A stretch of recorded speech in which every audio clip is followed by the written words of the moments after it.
Hello, I'm Dr. Hwa-sung Che, and this is Dr. Young Kim, one of the graduate school students at Department of Orthodontics in Ajou University. First of all, thank you, Progress in Orthodontics, for bringing me this opportunity, and it is such an honor to present this article via video clip. The title of this study is Twin Study Genetic Comparison of Matrix versus Intramatrix Rotation in the Mandible and three different occlusal planes. Ajou University Department of Orthodontics has focused on twin studies for more than 7 years and have published many papers until now. I am very proud to introduce to you some of our early works that has been the foundation of the study that we present today.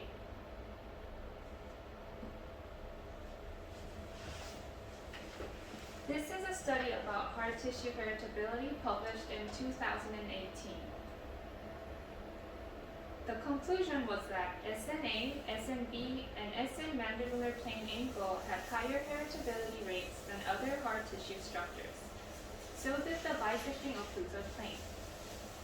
Most of the dental structures showed low heritability. Also, the shape of the mandible had higher heritability than mandible size. The second paper is about the heritability of soft tissue. It was published in 2019. Nasolabial angle, chin angle, lower lip length, soft tissue chin thickness, and upper lip thickness had higher heritability than other soft tissue structures.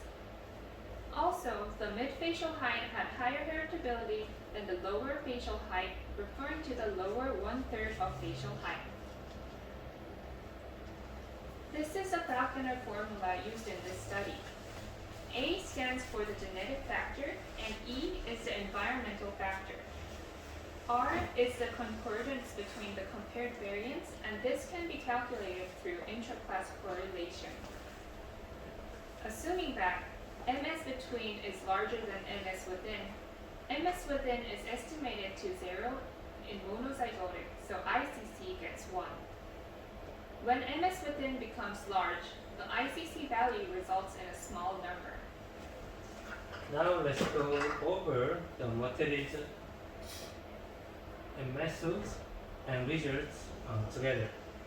Among the lines that we have the planes here, and among them the Xi to PM, the corpus axis is very important because it's a part of the intra-matrix rotation and also total rotation. Now for the definition of three different occlusal plane, we detailed in table 2, so you can easy to check it out. Let's see the result. Also this is demographic data. We have monozygotic, dizygotic, and associated siblings matched group. And when you see the results, that as you can see, the statistical analysis indicates that monozygotic group showed remarkably higher ICC value for most of the variables compared to dizygotic or matched sibling group. But when you go over in detail with the heritability index, we call it H square, that you can see the functional occlusal plane among compared to the other occlusal plane showed highest heritability, and also corpus axis intramatrix rotation shows the lowest heritability. So for our inference, the reason for intramatrix rotation, which is composed of this corpus axis and lower mandibular border, is that because muscle attachments are composed in there, so that it can be more responsive to the function than the heritability. So the conclusion is that the ICC value were remarkably higher for monozygotic and dizygotic twins on their siblings for most measurements, and total rotation and matrix rotation showed relatively higher heritability. among the three occlusal planes, the functional occlusal plane shows the highest heritability. Thus, therefore, maintaining the occlusal plane and essential corpus axis must be considered to establish a treatment plane. Any questions, Doctor? What was the motive of the study? Actually, through our years of the study, we found that the occlusal plane and mandibular plane showed higher heritability. So we want to find which parts that composed of mandibular plane is more heritability, and among different occlusal planes, which plane shows the most heritability.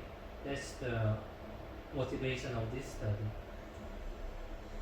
The study seems very interesting, but how can we apply it clinically?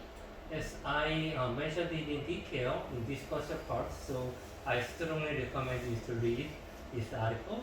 And if I go over in brief, then the core of the mandible had higher heritability compared to the lower border of the mandible.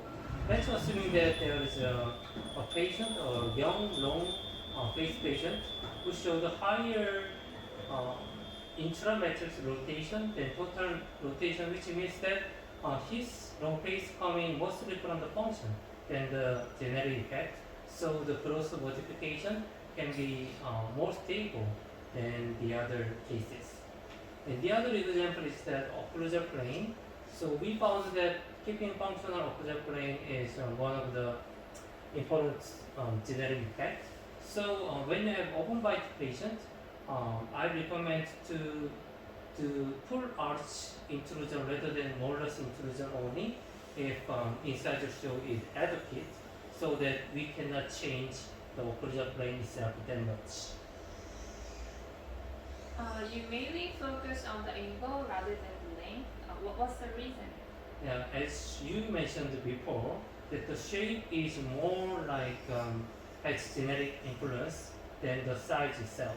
So when we say a daughter resembles her mother, basically we say that the proportion looks similar than the absolute length itself. So even in this study, I put much focus on angular measurements than linear measurements. Thank you for the attention, and I hope you enjoy this video clip. Thank you again. Thank you.